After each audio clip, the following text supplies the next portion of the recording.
Hello, my dear buddies. Welcome back to our DPN Talks and Sharing YouTube channel. Once again, welcome back to our series of communication videos. ఈరోజు మనం వీటి గురించి బ్రీఫ్గా discuss చేసుకుందాం.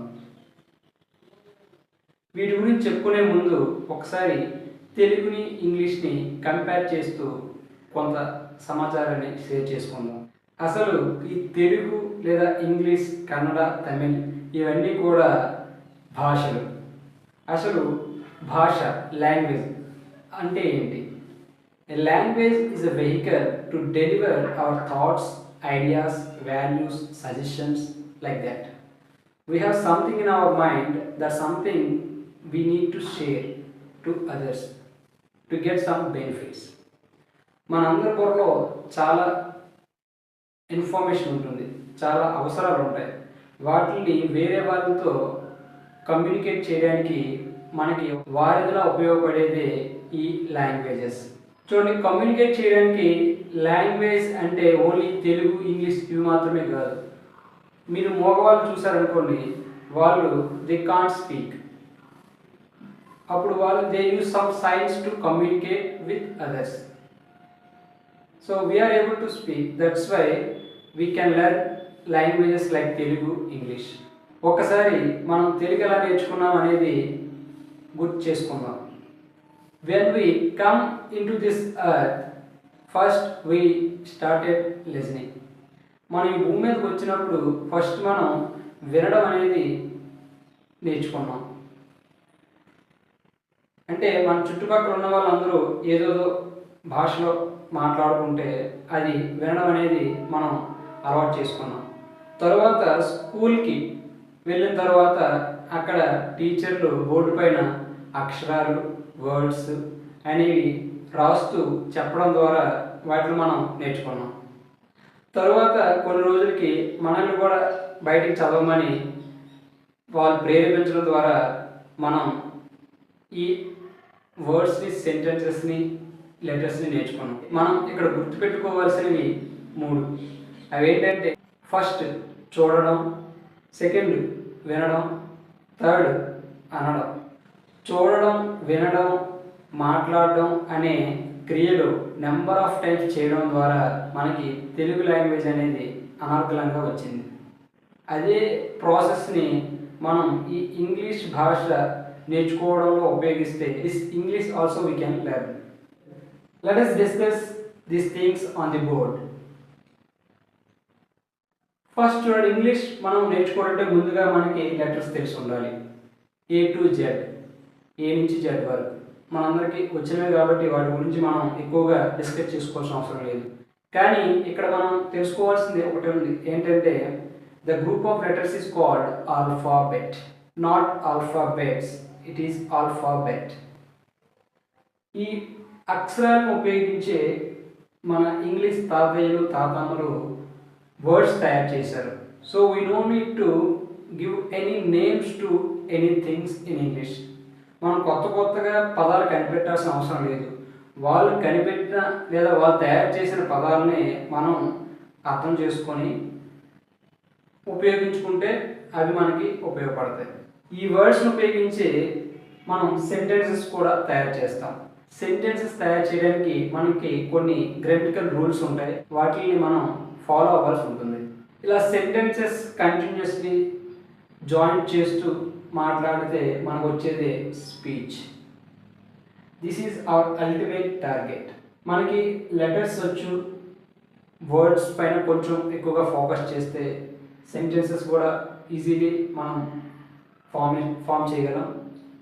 Automatically our speeching ability also will increase. Letters మనకు వచ్చు కాబట్టి మనం వర్డ్స్ పైన ఫోకస్ చేద్దాం. వర్డ్స్ అనేవి ఒక గోడలో ఇటుకలు లాంటివి. అంటే ఇటుకలకు ఎంత ప్రాధాన్యత ఉందో సెంటెన్స్ ఫార్మేషన్లో వర్డ్స్కి అంత ప్రాధాన్యత ఉంది. ఇన్ అవర్ సొసైటీ, మన సమాజంలో ఒక్కొక్కరికి ఒక్కో రకమైన పేర్లు ఉంటాయి. ఎవరైనా వ్యవసాయం చేశారనుకోండి, వాళ్ళని రైతు లేదా రైతులు అంటారు. ఏదైనా బోధించారనుకోండి, వాళ్ళని టీచర్స్ అంటారు. ఏదైనా పని చేసుకున్న వాళ్ళని కార్మికులు అంటారు. అంటే ఇక్కడ ఒక్కొక్కరికి ఒక్కో రకమైన పేర్లు ఇవ్వడం జరిగింది. దేన్ని ఆధారం చేసుకొని అంటే వాళ్ళు చేసే పని బట్టి.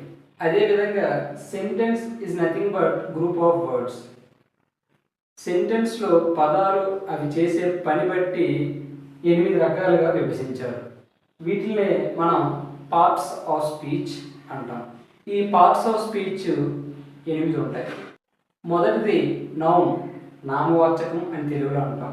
రెండోది ప్రొనౌన్, సర్వనామము అని తెలుగులో అంటాం. మూడోది యాడ్జెక్టివ్, దాన్ని విశేషణము అంటాం. నాలుగోది వెర్బ్, క్రియ అని అంటాం. దీన్నే పనులు అని కూడా అనవచ్చు. ఐదోది యాడ్వర్బ్, దీన్నే తెలుగులో క్రియా విశేషణం అంటాం. ఆరోది ప్రిపోజిషన్, దీన్నే మనం తెలుగులో విభక్తి ప్రత్యయము అంటాం. ఏడోది కంజంక్షన్, దీన్ని సముచ్చయము అని తెలుగులో అంటాం. ఎనిమిదోది ఇంటర్జెక్షన్, దీన్నే ఆశ్చర్యార్థకము అని అంటాం. అంటే ఇంగ్లీష్లో మనం ఏ పదాన్ని, ఏ వర్డ్ని తీసుకున్నా అది ఈ 8 రకాల్లో ఏదో ఒక రకానికి సంబంధించిందై ఉంటుంది.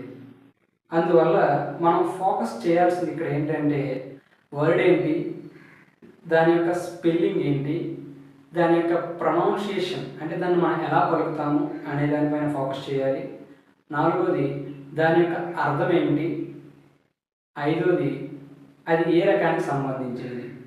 అంటే ఒక పదాన్ని మనం నేర్చుకునేటప్పుడు 5 విషయాలు గుర్తుపెట్టుకోవాలి. మొదటిది ఆ వర్డ్ ఏంటి, సెకండ్ దాని యొక్క స్పెల్లింగ్ ఏంటి, థర్డ్ దాని యొక్క ప్రొనౌన్సియేషన్ అంటే దాన్ని ఎలా పలుకుతాము, ఫోర్త్ వన్ దాని యొక్క మీనింగ్, దాని అర్థం ఏంటి. అర్థం అయితే బట్ మనం తెలుగులో దాన్ని ఏమంటాము, లేకపోతే తెలుగులో నేర్చుకున్న పదాన్ని దాన్ని ఇంగ్లీష్లో ఏమంటాం అని తెలుసుకోవాలి. Fifth one kind of word, అంటే ఆ వర్డ్, ఆ పదం అనేది ఈ 8 దేనికి సంబంధిస్తుంది అనేది మనం తెలుసుకుంటే మనకి వర్డ్స్ పైన మంచి గ్రిప్ వస్తుంది. Let us discuss one by one. This is first one noun, నామవాచకము. నామము అంటే పేర్లు. పేర్లు తెలియజేసే అన్ని పదాలు కూడా ఈ నామవాచకం అనే రకం కిందకు వస్తాయి. పేర్లు అంటే ఏంటి, మన వ్యక్తుల పేర్లు కావచ్చు, వస్తువుల పేర్లు కావచ్చు, జంతువుల పేర్లు కావచ్చు, మన యొక్క ఆలోచనల పేర్లు కావచ్చు. ఏదైనా ఒక దానికి ఒక పేరు ఇచ్చామంటే ఆ నేమ్స్, ఆ వర్డ్స్, ఆ పేర్లన్నీ కూడా ఈ నౌన్ అనే కేటగిరీ కిందకు వస్తాయి. Simply we can call it as naming words. Second category pronoun, సర్వనామము. అంటే నౌన్కి బదులుగా ఉపయోగించే పదాలన్నీ కూడా ఈ ప్రొనౌన్ కిందకు వస్తాయి. అంటే నౌన్కి బదులుగా మనం ఈ ప్రొనౌన్ ఉపయోగిస్తాం. నౌన్కి బదులుగా ఈ ప్రొనౌన్ని ఎందుకు ఉపయోగించారంటే to avoid the repetition of the noun. Noun యొక్క రిపిటేషన్ అంటే మళ్ళా ఆ నౌన్ని ఉపయోగించడం మనకి ఇబ్బందిగా అనిపించినప్పుడు దానికి రీప్లేస్లో ఈ ప్రొనౌన్స్ ఉపయోగిస్తాం. Simply this pronoun is called replacing word. Third thing adjective, విశేషణము. అంటే విశేషణంగా వర్ణించి చెప్తుంది. ఎవరి గురించి అంటే నౌన్ గురించి కానీ ప్రొనౌన్ గురించి కానీ విశేషణంగా చెప్పే పదాలన్నీ కూడా యాడ్జెక్టివ్ అనే రకానికి కిందకు వస్తాయి. ఫోర్త్ వన్ వెర్బ్స్, క్రియ లేదా క్రియలు. ఈ వెర్బ్స్ అంటే నౌన్ లేదా ప్రొనౌన్ చేసే పనులు లేదా నౌన్ లేదా ప్రొనౌన్ యొక్క స్థితి గురించి తెలియజేసే పదాలన్నీ కూడా వెర్బ్స్ కేటగిరీ కిందకు వస్తాయి. ఫిఫ్త్ వన్ యాడ్ వెర్బ్స్, క్రియా విశేషణాలు.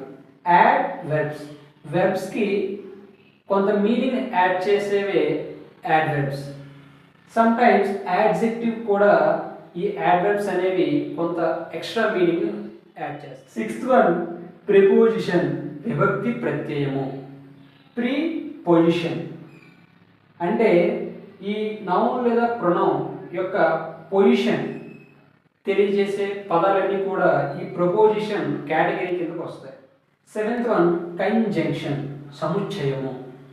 కంజంక్షన్, మనం ఒక జంక్షన్ అబ్జర్వ్ చేస్తే డిఫరెంట్ డైరెక్షన్స్ని ఎలా జాయిన్ చేస్తుందో అలానే వర్డ్స్ని లేదా సెంటెన్స్ని జాయిన్ చేయడానికి ఉపయోగపడే పదాలన్నీ కూడా ఈ కంజంక్షన్ అనే విభాగంలోకి వస్తాయి. Last but not least the 8th one is interjection, ఆశ్చర్యార్థకము. మనం ఏదైనా సడన్గా ఫీల్ అయినప్పుడు ఆ ఫీలింగ్స్ని ఎక్స్ప్రెస్ చేయడానికి ఉపయోగించే పదాలన్నీ కూడా ఈ ఇంటర్జెక్షన్ అనే కేటగిరీ కిందకు వస్తాయి. Let me give one example to understand all these things at a time. Noun అంటే నామవాచకం.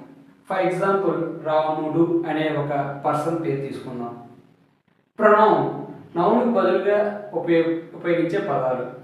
రాముడికి బదులుగా అతడు, ఇతడు అని ఉపయోగిస్తాం కదా, హీ అనే వర్డ్ ఉపయోగిస్తాం కాబట్టి హీ అనేది ప్రొనౌన్ అవుతుంది.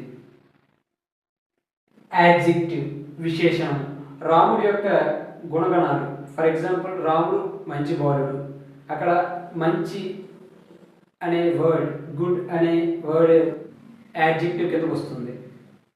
వర్బ్ క్రియ, రాముడు చేసే పనులు తిన్నాడు, నడిచాడు, తినుట, వెళ్ళుట, పాడుట, మాట్లాడుట, ఇవన్నీ సింగ్, డ్రింక్, వాక్, స్పీక్, ఈ వర్డ్స్ అన్నీ కూడా క్రియలు అవుతాయి. యాడ్వర్బ్ క్రియా విశేషణం, అంటే రాముడు తొందరగా నడిచాడు, తొందరగా అనే వర్డ్ యాడ్వర్బ్ అవుతుంది. ప్రిపోజిషన్ విభక్తి ప్రత్యయము, రాముడు కుర్చీ పైన కూర్చున్నాడు. రాముడు యొక్క పొజిషన్ అంటే కుర్చీ పైన కూర్చున్నాడా, నేలపైన కూర్చున్నాడా అనే విషయాన్ని తెలియజేసే మీద లేదా క్రింద అనే వర్డ్స్, అప్, డౌన్ అనే వర్డ్స్ ప్రిపోజిషన్స్ కిందకు వస్తాయి. కంజంక్షన్, రాముడు అడవికి వెళ్ళాడు మరియు అక్కడ కందమూలాలు తిన్నాడు అనే ఒక సెంటెన్స్లో మరియు అండ్ అనే వర్డ్ కంజంక్షన్ అవుతుంది. ఇంటర్జెక్షన్ ఆశ్చర్యార్థకం, రాముడు అడవికి వెళ్ళిన తర్వాత అక్కడ ఏదో వింతగా చూసినప్పుడు వావ్ అని ఫీల్ అయినప్పుడు అక్కడ వావ్ అనే వర్డ్ ఇంటర్జెక్షన్ కింద వస్తుంది. So my dear buddies, these are the 8 parts of speech. That's it. ఇలా తెలుసుకుంటే సరిపోతుందా? నో. మనం ఒక్కొక్క దాని గురించి ఇంకా బ్రీఫ్గా తెలుసుకుంటే అప్పుడు మనకి ఇంకా కొంచెం ఎక్కువ కాన్ఫిడెన్స్ వస్తుంది. So in the next video onwards we will discuss one by one. ఒక్క దాని గురించి మనం బ్రీఫ్గా డిస్కస్ చేసుకుంటూ నేర్చుకుందాం.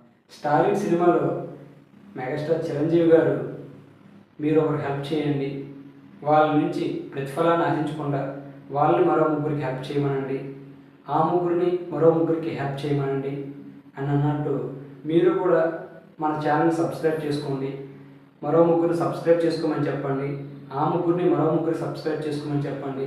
మీ యొక్క సబ్స్క్రిప్షన్, మీ యొక్క ఇన్వాల్వ్మెంట్ అనేది నాకు కొంచెం బూస్ట్ ఇచ్చి నేను ఇంకా కొంతగా రీసెర్చ్ చేసి మీకు చాలా ఇన్ఫర్మేషన్ ఇవ్వడానికి ఉపయోగపడుతుంది. సో మీరు ఎప్పటి వరకు మన ఛానల్ని సబ్స్క్రైబ్ చేసుకోకపోతే సబ్స్క్రైబ్ చేసుకోండి. ఈ వీడియోస్ ఉపయోగపడుతుంది అని మీరు హార్ట్ఫుల్గా నమ్మితే వేరే వాళ్ళకి షేర్ చేయండి. మీకు ఈ వీడియో ఎలా అనిపించిందో కామెంట్ బాక్స్లో కామెంట్ చేయండి. నచ్చితే లైక్ చేయండి, నచ్చకపోతే డిస్లైక్ చేయండి. Thanks for watching. This is DPN, your well wisher, signing out until we meet again.